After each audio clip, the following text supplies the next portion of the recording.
चलो बोलो जयकारा बोल मेरे श्री गुरु महाराज की जय। सौभाग्यशाली प्रेमी गुरमुखों, हर इंसान खुशी चाहता है, सुख चाहता है और अपनी खुशी के लिए, सुख के लिए कई डिफरेंट प्रकार के वो साधन करता है। वो सोचता है कि ये मैं प्रॉपर्टी बना लूं तो इसमें सुख मिलेगा, ये परिवार बड़ा हो जाए तो इसमें सुख मिलेगा, मैं देश विदेश घूम लूं तो इसमें सुख मिलेगा। वो सुखों को ही ढूंढ रहा है, पर सुख तो हमेशा संत महापुरुषों की शरण में जाके उनका नाम जप के वहीं से सच्चा सुख मिलता है। जो हम सुख ढूंढते हैं वो तो संसारिक सुख है। जो संत महापुरुषों से सुख मिलता है वो हमारे लोक का भी सुख है और परलोक का भी सुख है, दोनों तरह के सुख हैं। तो इसलिए हमें नाम की कमाई ज़्यादा से ज़्यादा करनी है, जिससे हमें लोक और परलोक का सुख मिले। जो प्राणी अपने समय का सही सदुपयोग करता है वो जीवन में सदा सुख रहता है, सुखी रहता है, खुश रहता है और हर तरह से उसकी संसार में भी इज्जत होती है और परलोक में भी इज्जत होती है। एक कथा सुनाता हूँ। एक राज्य था, उस राज्य के अंदर उनका एक रूल बना हुआ था कि कोई भी जो हमारी जो संगत है, संगत मीन्स जो भी उसकी प्रजा थी, वो प्रजा में से एक बंदा चुनता था। हर साल नया राजा बनता था। जब वो राजा का क्या होता था, 5 साल तक वो राजा राज्य करता था। अब 5 साल के बाद उसको जंगल में छोड़ आते थे बड़ी रिस्पेक्ट के साथ, और वहाँ पर उनको जंगली जानवर खा जाते थे। अब ऐसे उनकी प्रथा चल रही थी। तो एक बार एक कोई गुरमुख था, अब उसका नंबर आ गया राजा बनने का। अब गुरमुख जब राजा बना तो उसने सोचा कि समय का सही सदुपयोग कैसे किया जाए। 5 साल के बाद तो इन्होंने जंगल में छोड़ देना है और फिर वहाँ पे जंगली जानवर खा जाने हैं। उसने सोच विचार की, वो गुरु महाराज का जो पर संत महापुरुषों ने नाम दिया था, नाम जपा और प्रार्थना की संत महापुरुषों के आगे कि मुझे बुद्धि दो और मैं समय का कैसे सदुपयोग करूं। संत महापुरुषों ने कृपा की तो उसकी बुद्धि में विचार आया कि जिस जंगल में छोड़ के आते हैं उस जंगल का निर्माण करो।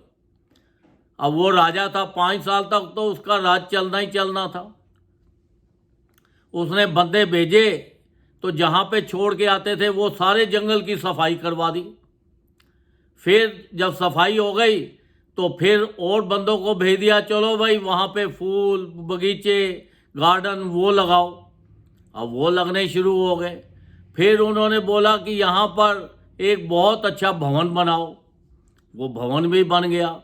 फिर उसके बाद उन्होंने जगह जगह सत्संग आश्रम बना दिए, वहाँ पे कुएं खुदवा दिए, पानी का इंतजाम करवा दिया, खाने पीने के लिए लंगर का इंतजाम करवा दिया। ऐसे करते करते उसने बहुत कुछ, एक नया राज्य का निर्माण वहाँ कर दिया।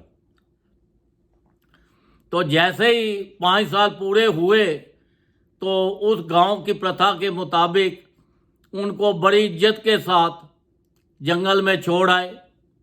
अब वो जंगल थोड़ा रहा था, अब तो वो एक नया राज्य बन गया था। जब वहाँ पे गया तो वहाँ पे जो लोग रहते थे, जो काम करते थे, उन्होंने बड़ा उनका सत्कार किया, बड़ी रिस्पेक्ट दी कि भाई ये राजा नहीं, ये सारे जंगल का निर्माण किया है, ये राजा है। तो वहाँ पे देखो उसने अपने राज्य का निर्माण करके, आम जो राज्य जाते थे वो तो जंगल में जंगली जानवर खा जाते थे, पर उन्होंने सही समय का उपयोग किया तो अपने आगे का भी फ्यूचर सोच लिया, उसका आगे का भी 5 साल के बाद उसकी लाइफ फिर अच्छी बीत गई। तो इसी तरह देखो, ये जो प्राणी आता है संसार के अंदर, ये तो बस इसको भी पता है मैंने कुछ ही टाइम यहाँ पे रहना है, पर वो यहाँ के संसारिक चीज़ों में ही फंसा हुआ है और उसी चीज़ों के अंदर ही अपना सुख पाता है। और जब आखिरी समय आता है तो उसी तरह हमें वो जंगल में छोड़ आते हैं और जंगली जानवर खा जाते हैं, हम फिर 84 लाख योनि में फंस जाते हैं।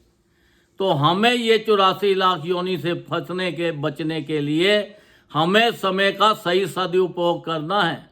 जो हमारे संत महापुरुषों ने हमें नाम दिया है, हमारे लिए 5 नियम बनाए हैं, श्री आरती, पूजा, सत्संग, सेवा, सिमरन और ध्यान, जो श्रद्धा सहित करे निश्चय हो कल्याण। ये 5 नियमों का पालन करना है।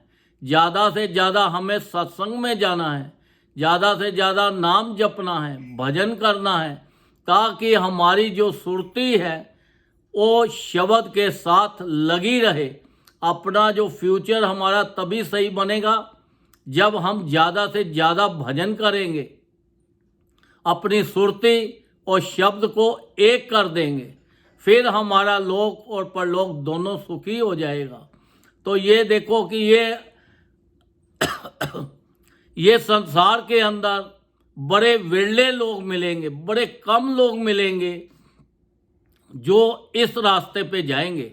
बाकी तो सब लोग अपनी अपनी पार्टियों में लगे हैं, अपने अपने धंधों में, विचारों में, जो भी है। पर जो गुरमुख है उसको पता है कि संत महापुरुषों की नाम जो दिया है इसकी कितनी कीमत है। अगर ये नाम की कीमत हम 3 लोगों की कीमत के आगे भी डालें तो तब भी इसकी कीमत कम है। ये तीनों लोगों की कीमत कम है, नाम की कीमत ज़्यादा है। तो हमें इतनी कीमती चीज़ हमें संत महापुरुषों ने इतनी आसानी से हमें दे दी, तो हमें उस चीज़ का पूरा पूरा लाभ उठाना है। लाभ उठा के अपना जो फ्यूचर है वो अच्छा करना है।